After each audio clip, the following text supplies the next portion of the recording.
Hello everyone, welcome to the IT for Change module of this course. This is, I like acronyms, and so this is actually an acronym that I've borrowed from the literature. IT stands for Information Technology, and then number 4, pretty clever, and then change. And so we're looking at, this whole course is on how we can leverage market forces and our training to create a positive change in society, to make society more verdant and more fair, So let's look at some thoughts on how this happens, and then also, I'll talk to you about some things that you'll learn how to use some tools. Okay, so this is a tourism class, and so how does the description of a destination, how does the image of destination become created? How does it get created? How does it emerge? So usually, the formal sector industry like transportation, like airlines and hotel companies and tour operators and tour companies like helicopter tours and things like that, they kind of collude with each other and with local governments. And they say, if you want, for us to come to your destination and generate a lot of sales tax, you gotta, make it easier for us, create policy, make tax breaks and things like that.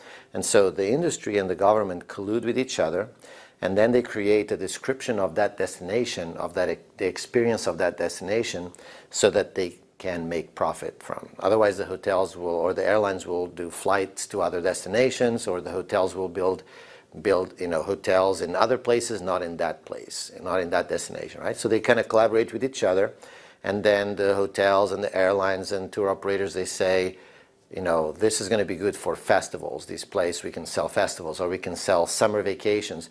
And then they pump out images and descriptions and content through travel media, through like Content Nast Traveler, National Geographic Traveler, and that goes to the public, like all of us, right?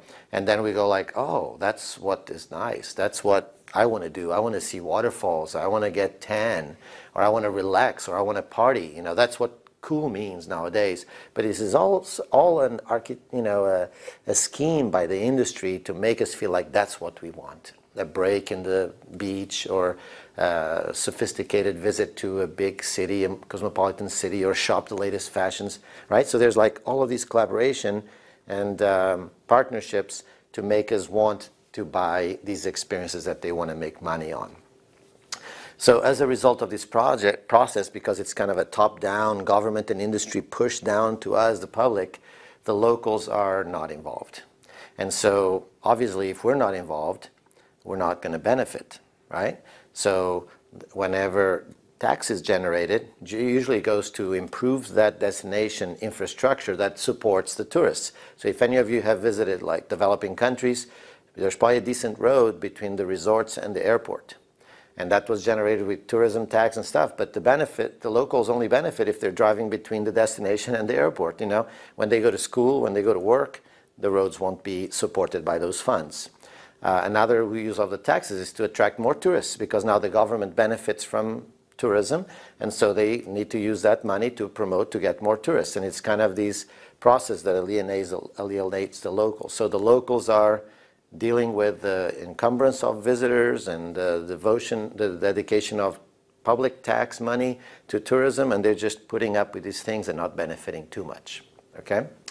So another perspective is this notion. I actually got the original from a 2-decade-old paper that is called the Destination Cycle of Representation. Like, how does North Carolina, how is it described?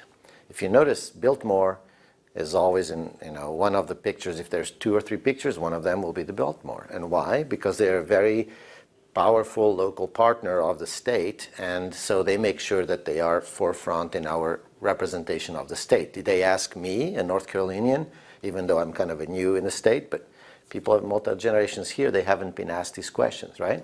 It's the marketers that decide how North Carolina is going to be presented through magazine articles and things like that. And then when they create this image, the outsider, those visitors, that are not here, they're thinking, oh, this looks cool. I want to go to North Carolina. So they come and they take pictures of the things that they came to find, like the Biltmore. and then they post those online, and it perpetuates that image that was created by the system, right? It's not a democratic process. It's an engineered and it's rigged, okay? So the local communities like North Carolina or like Raleigh or your hometown seldom has any agency in shaping the image that is developed about them as a destination. And what's more dramatic is that when a place is described in a certain way and then people come to visit it and they're willing to pay money, guess what? That place becomes eventually what's been promoted to be, like New Orleans. It's a place for earning beads and, you know, going kind of crazy, and it doesn't matter if the locals like it or not, because now we're all going there to go crazy and drink and have fun and do all these crazy things, right? So if they want to make money, they better have things for us to drink and beats for us to put on and stuff like that. Otherwise, it'll be wedged out of that economy, and they better move to a more conservative place, right? So this is kind of the reality of tourism, is that the images that are profitable to others are created about a place, and that community then has no choice but to comply with it. And this is an example of kind of an image of how destinations are imagined and portrayed in really negative ways. This is an example of what we call urban normativity, that describes the rural areas as backward and lazy and kind of crazy, and that's why we in the city that have money to spend in tourism, that's what we want to see in rural areas. Otherwise, we would just stay in the city, right? And so rural areas are described this way, and then you'll have, you know, if you're in a rural area, you're probably better off selling alcohol or selling like crazy stuff and dressing kind of rugged and stuff like that, because that's what people want to spend money on. And that keeps that community backward and keeps it non-innovative and keeps it kind of non-urban, you know, in this kind of biased portrayal of urban versus rural. So tourism traps places in these kind of fantasized, Disney-fied images. These images I wanted you to consider because we're very careful about this kind of work. We create images about people and places all the time in my lab. And this is from the same farm visit. This is from a traditional craft goat dairy cheese making farm in the mountains of North Carolina. And which of these two pictures, we took them both in our field work with them, and we used them to promote visits to their farm.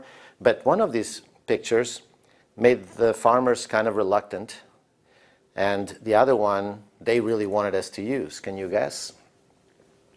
Right? So the picture with the cute little furry animal that makes me want to go visit the farm, the farmer didn't like it because they felt like, you know, that bottle is not really legit. It's an old soda bottle, and, you know, the sun is kind of mountainy looking and rugged, and they don't want to be portrayed in this kind of ways. They want to be portrayed in a sophisticated way. So the woman, entrepreneur, wanted pictures of her with all this stainless steel technology around her because that's what she wanted to portray, herself as sophisticated and intelligent and dynamic and modern, right? But we probably wouldn't want to go all the way to the mountains to see stainless steel. We have that plenty in our appliances in the kitchen, you know? So there's this tension of like, how do people represent themselves? So that brings us to IT then, because these are all problems about information. And it's a problem of like what people want to share about themselves, what the industry wants to share about people, and what tourists are curious about or not knowledgeable about the places they will visit. And so there's a lot of talk about how these new web platforms democratize access to information. So like these ones, TripAdvisor, Wikiloc, Google Maps allow the local people to start speaking for themselves. They don't have to depend on the tourism industry or travel agencies.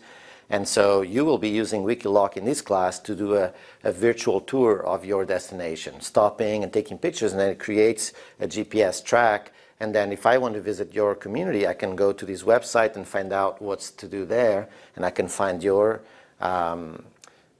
tour, and I can follow it because you're a local and you should know, and you can tell me stop here but don't stop there. And in Google Maps, you know, everybody now uses Google Maps. If you ask anybody, how did you find this place? Their answer will be Google Maps, okay? So when the locals are the ones creating knowledge about their communities, the visitors end up finding these local gems. They end up finding the places that you think are interesting, and that wedges out the franchises and stuff that are just way easier to find. So if you go to Asheville and you want to find something interesting, if you go to Google Maps, you can find the special local places. If you just look at brochures, you're going to find the Biltmore, right? So then the Biltmore makes more money from you, and those special locally owned places miss out on your income. Does that make sense? So by speaking through IT, the locals are breaking down these retail and information monopolies, and they're making themselves more available to the visitors. So this is an example of a GPS track on Wikiloc from a previous student. This is from downtown Raleigh, and you see it's the independent store. So if somebody comes to visit Raleigh, they can kind of find this, and then they see what a local thinks are interesting stores. And if you Google it, you'll find it online, and you can see below she has descriptions of the stores and what's cool about them and stuff like that. So check it out, because you need to do one of those for this class. And then, of course, Google Maps, right? So every local has a chance to go to Google Maps and add reviews about the places they like. And that's another part of the assignment for this module, where you're going to use Google Maps and become a registered local guide with Google for your destination of choice for this class. And so when I click on some place on Google Maps, one of your reviews, if it's a cool place, should be there. And you can post pictures and reviews and answer questions of whether or not it's child-friendly or families will enjoy it, and if it's open extra hours and things like that, so that you're helping these local businesses be more available to visitors to your community. Okay? The other key thing about IT is the direct access to markets. It used to be that if you had a farm and you wanted to receive visitors, you had to talk to travel agents that would take a commission. And if they didn't want to go through the trouble of learning where the farm is located, etc., they didn't have to, sell you. But now if you have a farm or an art studio, or you're a history buff, or if you have an extra room, or if you want to give people guided tours of waterfalls, all of these things are now readily available online. And the tourists are really interested in this, more and more so. They want to break free from the fake tourism beaten path. And they are also going to these web platforms like Airbnb, Traveling Spoon, Context Travel, People First Tourism, Tours by Locals, to get like the genuine experiences that are not totally touristified and Disneyfied and McDonaldized and fake. All right? So the locals register, the visitors can find them, they confirm the reservation with payment. The quality of the experience is generated by the actual visitors that must have confirmed that they actually bought something, so it's not, able to be rigged. So it's a more honest and transparent marketplace, and you can do that anywhere in the world. So it's easier to travel and have local experiences. It's basically a revolution in how people experience the world through tourism. Okay? However, just to give you a little dark side, is that in these marketplaces, sometimes if they're not carefully designed, they create some undesirable disruptions. Like, you're probably familiar with problems with Uber, right? That the drivers have very limited rights, and the local taxi companies are kind of, losing out, and there's problems, related to their deregulation. And there's all kinds of issues related to Airbnb as well, which is the rental of homes. And so we'll talk a little bit about this in your discussion forum and in our class as well. But just to kind of give you a wrap up, kind of an overview, because this is a hot topic and there are some things we already know. The economic impact of the home rental is really significant, and it is benefiting the little people. So you'll see things in the media, but generally, saying pro and con with Airbnb, but the evidence suggests that it really has democratized access to income. People, including myself, back in Portugal, I have a home that I use on my vacation, but when I'm not there, I rent it through Airbnb and through Booking.com. That's also just so I learn about these things, but I know how that is. And when I didn't invest enough in the house to make it cute, I was getting poor ratings. And then Airbnb cut me off, put me on probation. So last summer, my wife and I spent time and $500 in paint and things, and we spent about 2 weeks making it look cooler, and now we have good reviews. So these things work, and if you follow this link, you will see a very generous portrayal of the economic impact of Airbnb in these destination communities. But hotels do suffer. their revenue goes down 8 to 10%, but only in certain kinds of hotels. And then socially and culturally, there's pros and cons. On one hand, Airbnbs can ruin the quaintness and neighborly feel of certain areas of a city that are close to a really popular tourism area, because instead of renting to people that live there full time, the owners of those homes, they just rent them to a different visitor every week, so people don't even know each other, and it's people from all over the world in the streets instead of like a Sesame Street type of neighborhood kind of feel. So that's happening in some places. But on the other hand, you know, with Airbnb, the visitors might come from like Russia to visit Raleigh, and they stay in Airbnbs. So then the American Raleigh residents that have hosts, they start to understand the Russians better. And the Russians have a more intimate connection with people from Raleigh, and they understand what it means to be North Carolinian, and we generate peace in the world this way, you know? And otherwise, they would stay at the Hilton. It would be the same old like everywhere else in the world, and they would learn nothing. They would just come and drink and party and dance, but they would have learned nothing about us, the hosts. Okay, so there's good and bads with social. That's it for this module. We will do, you know, some cool hands-on stuff for the rest, for our class and for your assignment. Look at those resources, and I'll be talking to you soon. Bye.